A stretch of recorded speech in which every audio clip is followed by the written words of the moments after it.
Nagpapatrol, Rafi Santos.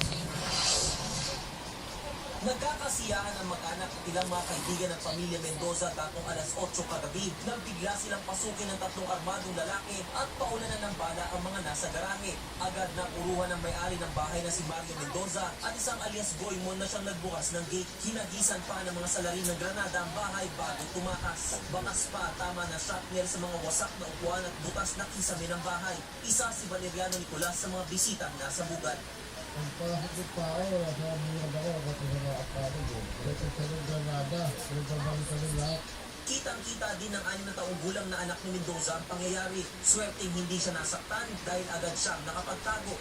Dito ko po yung samagal pa. Nakakalinis ko, habang Dead on the spot si alias Goymon dahil sa mga tama ng kalibre 45. Sa ospital na binawian ng buhay si Mendoza. Bukod kay Nicolas, sugatan din si Raul Samonte, Leonardo de la Cruz at Alberto. Ayon sa pulisya, si Mendoza lang talaga